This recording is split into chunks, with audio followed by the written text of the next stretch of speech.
speaking of college football, this honestly might be my favorite topic of the week. Oh, go on. To be honest with you, I absolutely am adored to have this conversation. You may know this. I don't know. But did the Seminoles get the death penalty? Because it sure feels like it.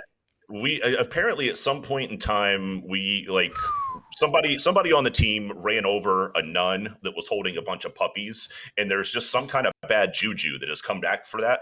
It is going to be a bit of a rebuilding process to say the I absolute think you just have this niche, I think, for cheering for teams with curses, because you're a Cubs fan, right? I mean, you're used to. Did somebody bring was it a sheep? Was it a lamb?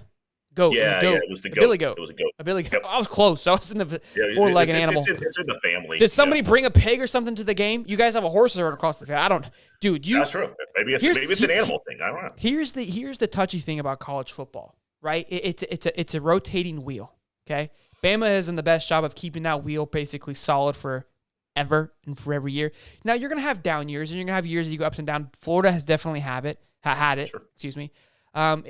I think their worst season in the last decade was probably 7-6. I think it was, which is horrendous when it comes to Florida football, but still isn't a horrible losing season. Again, because we understand there's rebuilding. You lose a lot of your stars. LSU is a prime example of that. I mean, they won the national championship, and they're completely irrelevant for the past 2 years, except beating us when it matters. But basically, have been nobody since then. Right.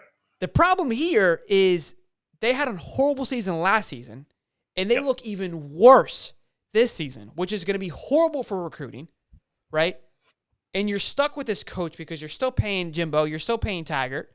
You're just in a weird situation right now where Taggart, Jimbo left on his own, so we're not paying him. Okay, well, you're still paying Taggart, and you're trying to pay this guy. There's just a lot of you've got a lot of dirt on your hands, and I don't see a sink in sight to wash it off. You like that? So here's the thing with Florida State right now is, if you look at their that's cute, Sheldon. The majority of their starting lineup on defense and offense are all transfers. Like, they had to go to the portal, the transfer portal, just to start getting startable caliber players. Yeah. See, and that's scary, man. It is. But I mean, it's also good means that portal's there for that. I like it and I hate it. It's good for a situation like this. But man, it also means that there's a lot of people that are in their first year, even though it's Mike Norvell's second year. That means that there's a lot of players still in their first year of our system. So I think the year 3 is going to be the one that really determines whether or not Norvell is going to be able to put it all together. He did some pretty good things at Memphis. He's gotten rid of a lot of the bad apples that Taggart brought in that just had a couple of which none of these guys panned out, which is why they probably ended up with us, because other schools realized that they were all a bunch of knuckleheads. So he's gotten rid of a lot of those guys, gotten rid of some people who we didn't want, but it's going to take a little while to get talent back in there. We do have a top 10 recruiting class already kind of put together. We just got to make sure we hold on to them. Now, the fact that there's an early recruiting period now where there's an early signing day and you don't have to hold on to these guys until February, that'll help. We got to get a couple of W's up. But if we keep the class together that we have right now, we're definitely starting to rebuild the talent level that we'll need to win. I think it's a process, though. Who's your coach now? Mike Norvell. I think he's got to do is he's got to sell himself. He's got to go into the front office and sell himself to not only the fans but to the front office and say, "Hey, give me time," because that's what he's going to need. He's going to need time. He's going to need support. And I think just this season is going to be one of those seasons where you focus on small W's. Hey, let's focus on beating Florida. Let's focus on competing with Clemson. You showed you can compete with a top-tier team. You did it against Notre Dame.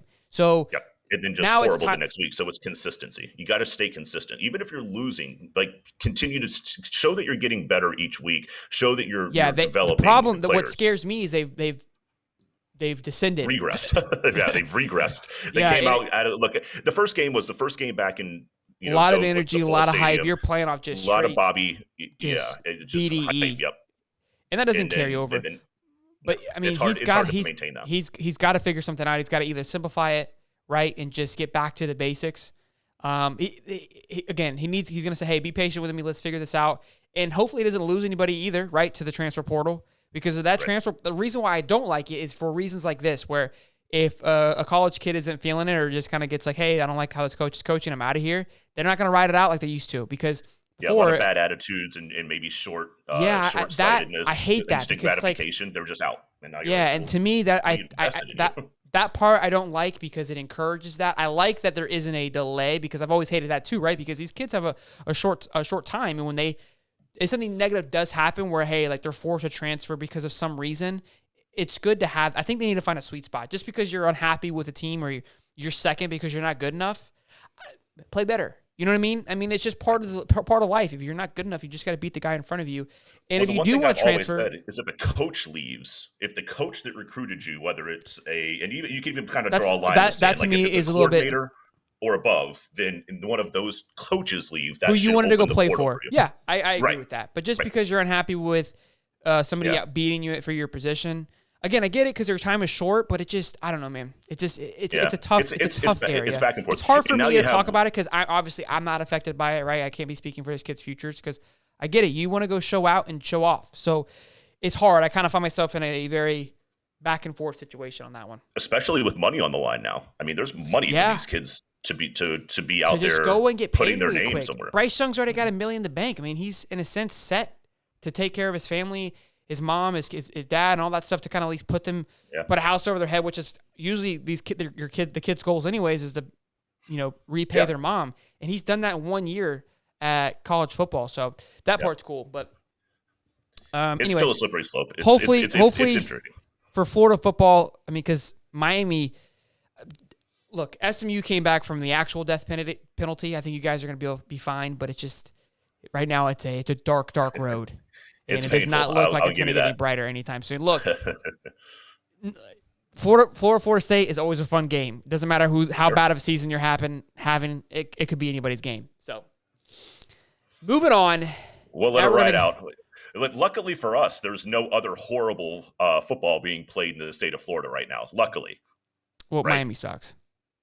Well, And the that's Jags not real suck. football. Oh, yeah. Do they? And Miami sucks.